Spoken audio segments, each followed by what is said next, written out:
Welcome to Fireside Giants. My name is Alex with my co-host here, Anthony Rivardo. Make sure to subscribe below on Apple, Spotify, and YouTube, no matter what avenue or medium you are listening on right now or watching.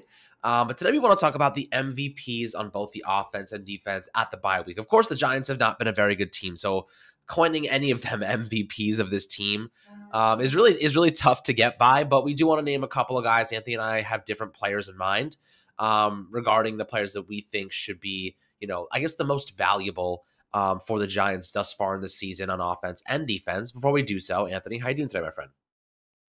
I'm doing well. I think that, despite the fact that the Giants are not the best team in the league right now, of course, they're only 3-6. None of these players are going to be MVP of the NFL, not even a single iota of a chance of that.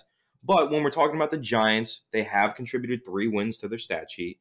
Who has contributed the most? Who has been the most valuable? Who has held this team at least somewhat together? Because this team isn't in complete shambles. It isn't falling apart completely and imploding. So why is that? Who are the players on each side of the ball that are keeping this team held together and playing at a high level? Who are the most valuable players for the Giants right now? I'm excited to get into that and discuss and talk about our differing opinions on this subject, Alex.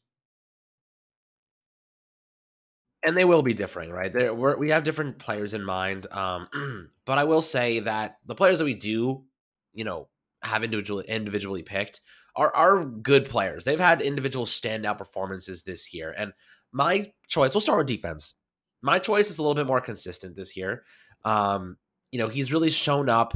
He's not really lived up to his contract, but considering the Giants and their struggles, I think he deserves the accolade. I think Leonard Williams, in my opinion, is the MVP of the defense.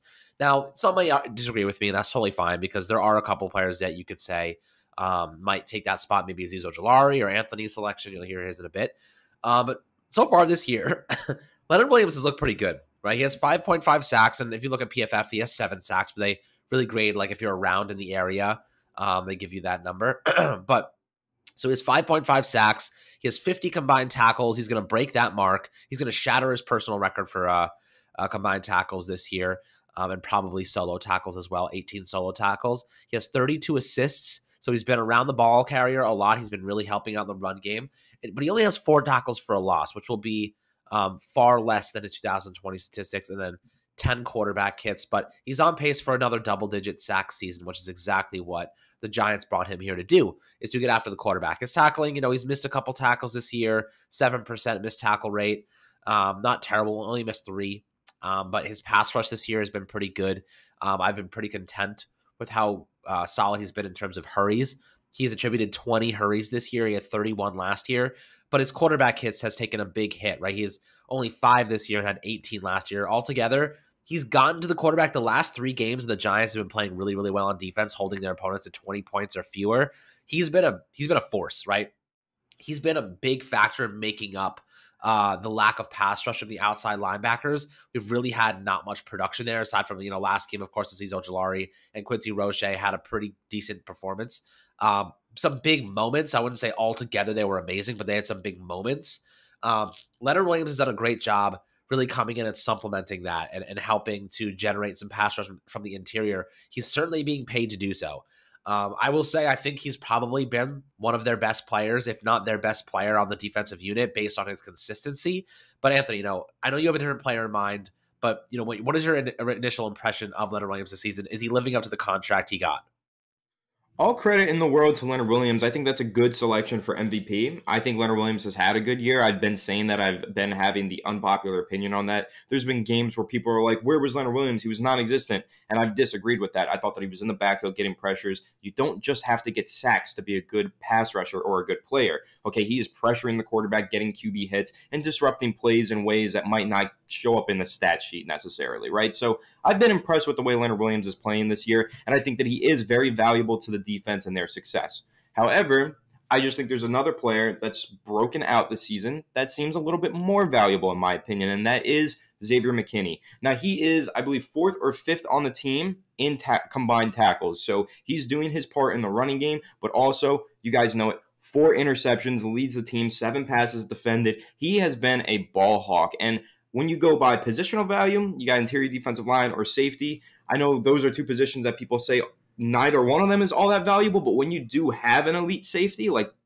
Xavier McKinney seems like he's turning into, that is extremely valuable if you think about the Derwin Jameses or Harrison Smiths of the world, right? Those are long-term elite guys. I mean, Xavier McKinney has been phenomenal, and he basically won us that game against the Raiders. That pick six was basically a game-winning touchdown, right? So as great as Leonard Williams has been, Leonard Williams has not had any game-winning plays. He did have some last season, of course. He had, that big game against the Seahawks. He's had some game winners in the past, but that play by Xavier McKinney added a W on the stat sheet, single-handedly almost. So I think that he's been extremely valuable for what the Giants defense is trying to do. Plus, he's been playing like 95% of the team's defensive snaps. Xavier McKinney, as a second-year player, is playing out of this world. He's been out there every single play, making a play almost every single play. Picks, passes defended, barely even getting beaten in coverage. He's been elite at times, and he really has been phenomenal. I think that he's been very valuable to the success of the Giants defense. You saw how the secondary was playing last week. The secondary has struggled at times, but when they're playing well, it's usually because Xavier McKinney is playing really well, which just shows how valuable he is to the defensive success. And I've been very excited to see him start to blossom into a great player in his second season. So yes, all the credit in the world. I think that Leonard Williams is having a good year. Is he living up to his contract? That's debatable because that is one hefty price to pay for an interior defensive lineman. But he sure as heck is playing a good season, a good couple games of football, and he does look like the Pro Bowl player that we were hoping to sign to that extension. So I'm very impressed with him. I'm just a little bit more impressed with Xavier McKinney. I'll say Xavier McKinney has impressed me as well the past couple of weeks. I think he started out quite slow, whereas Leonard Williams is a little bit more consistent, which is why I have Leo as the kind of top player, most valuable player on the Giants defense right now. But I do think if we're talking about the second half of the season, Xavier McKinney might be that catalyst, right? He has 4 interceptions this year, I believe. One of which is a pick 6. So if he can continue to show that kind of range in the free safety role and, show his tackling efficiency and his ability to read quarterbacks, Derek Carr is not a bad QB by any means. And Logan Ryan was even saying Derek Carr was like, you guys confused the hell out of us. We had no idea what you guys were showing, which is pretty impressive in my opinion. And I think the Giants are getting simplifying their defense a bit, which is really helping them in the long run and helping them over the past couple of games. But, Leonard Williams, no doubt having a good year. Xavier McKinney, really, really excited to see what he can do in the future. I mean, he might be the star of this defense moving forward. So, I mean, that's what we hope, right? We need a good free safety back there, limits opposing teams' ability to throw the ball downfield. It makes them worried about it because you have a safety back there that can read the quarterback, make quick plays and jump routes and really gets there quickly. I mean, that boundary throw from Derek Carr was way on the sideline. He ran all the way over and tiptoed his feet in there. It's pretty damn impressive, if you ask me. But let's shift over to the offensive side. Now, Anthony and I have differing players here as well. The offense has quite, more or less been non-existent for most of the year. There have been a couple players who have had individually great performances, but the continuity has been a big issue, right? The consistency is just always a problem here. Personally, my MVP of the offense is Andrew Thomas. Now, he's been injured, so it's really hard to get a good indication of like the consistency and whether his numbers would have dipped or remained the same or what would have happened. But altogether, he looks really, really strong this year so far. I mean, he's taken the biggest jump out of any player on this team, and it's not even close. I just saw the Cleveland Browns signed a couple of their offensive linemen to big extensions. All I want is for the Giants to have homegrown talent. They're like, oh, we love this guy. Let's give him a long-term extension. Instead, we have no left guard. And Shea Lemieux, I don't trust the guy for anything. Are we really going to sit here and act like he is the future of this team at left guard? We don't even know if he's good. He was bad last year. I'll give him a shot, but we need to get more talent. I don't want to be handing out starting jobs anymore to offensive linemen. It's just ridiculous at this point. Will Hernandez, he's in a contract year. Are we going to extend him? I have no idea. He's been pretty serviceable this year. I think he's been a solid player for us. He's been about maybe average, slightly above average, but probably just average. Which is really all you need at guard in the NFL to have a good line. You need to have tackles, really good tackles is the primary focus. But of course, like you look at the Cowboys, they have Zach Martin. You look at Quentin Nelson and what they did for Jonathan Taylor or Ezekiel Elliott in the running game. Those guards are essential to opening up gaps and lanes, and they've done such a good job doing that. So having above average guards is definitely a luxury, and you love to see it.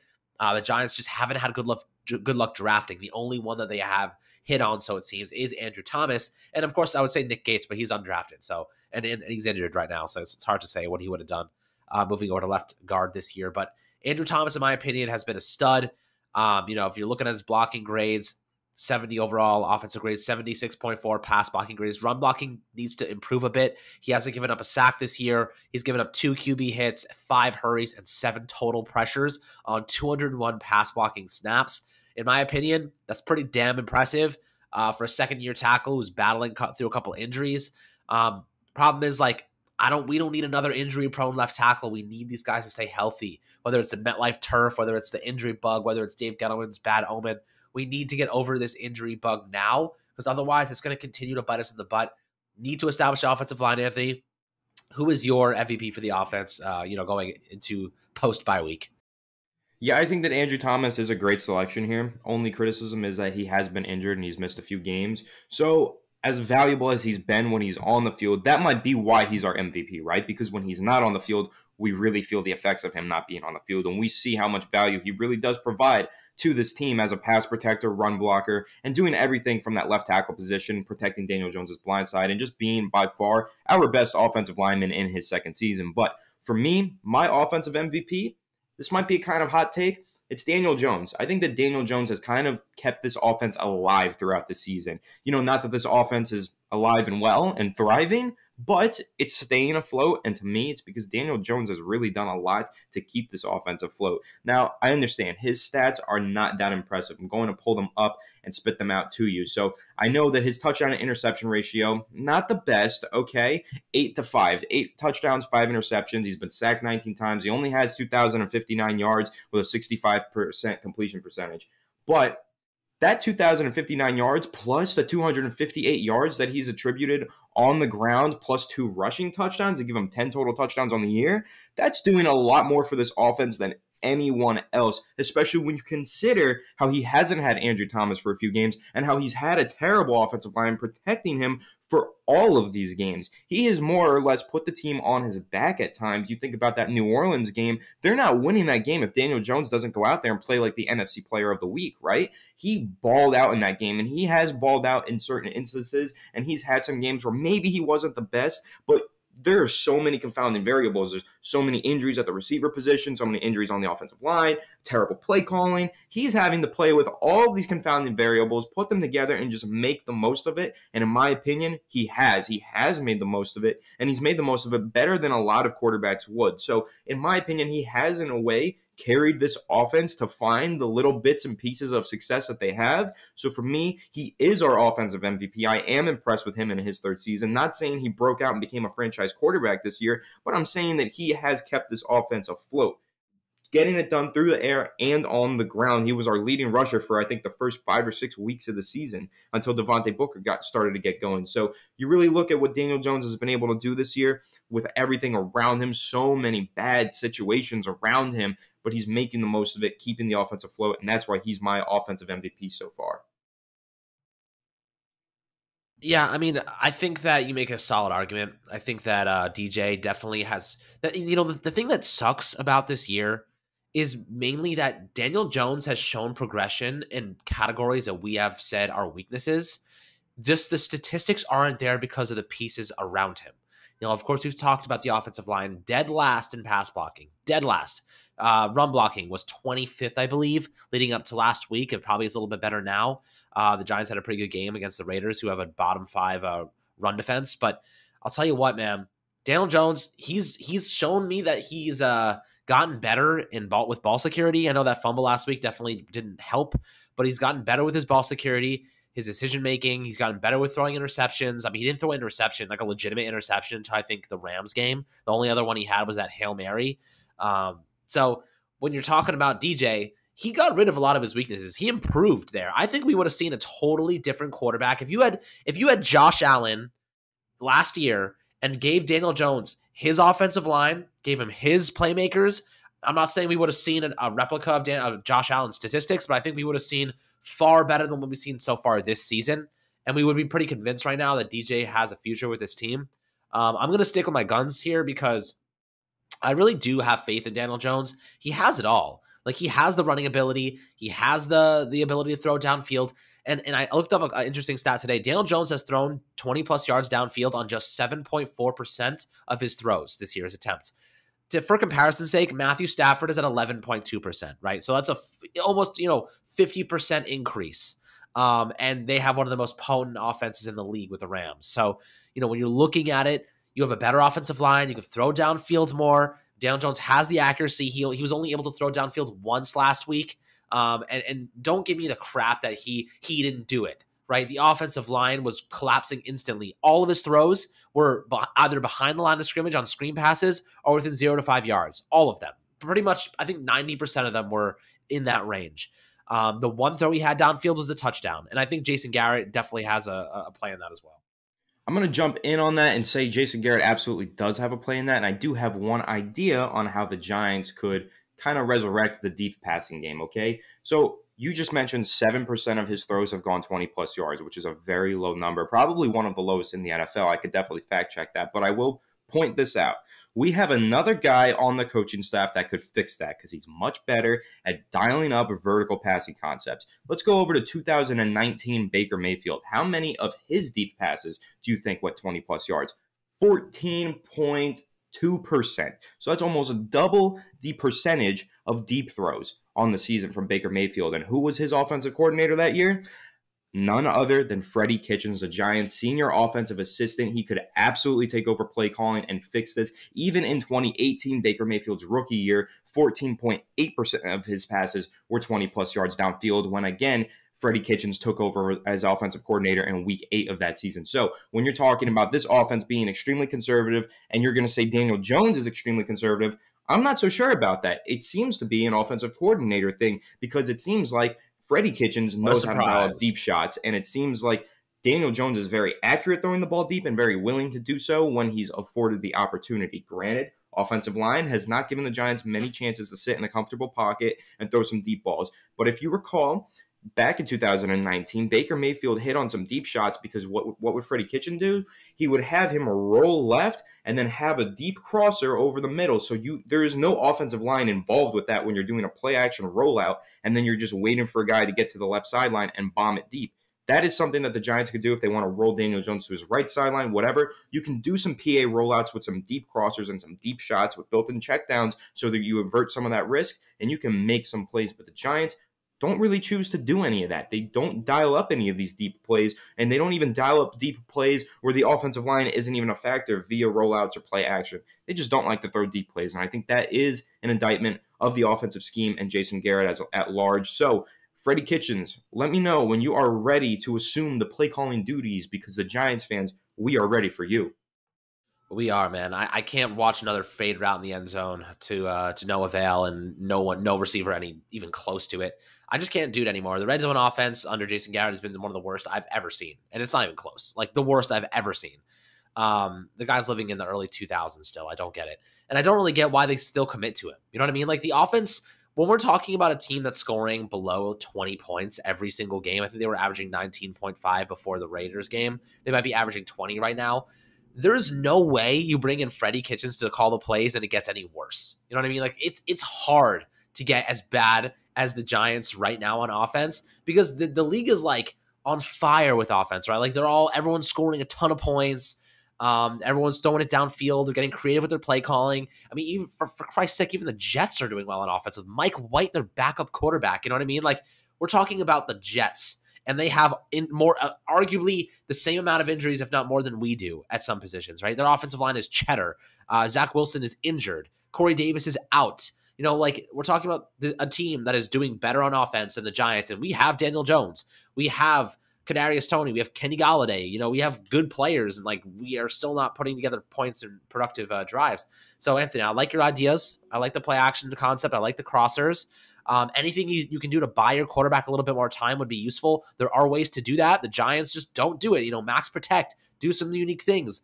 You know, there's really so many things you can do. I'm tired of like our best play being like the Kadarius Toney, like throw downfield attempts, like a quarterback attempt. Like I'm tired of like the shit, creative play calls that like, not even creative, just trick plays. Like we can't live and die by trick plays anymore. It's just a bunch of bullshit. So I think that the Giants need to consider changing up the play calling duties. But then again, like what does Jason Garrett do after that? Like what does he get demoted to? The tight ends coach? Like I don't think he's going to do that. I think after this season, he's gone, man. There's no way they keep him. And maybe they elevate. Hope he is. I sure in hope my opinion, this is what they should do.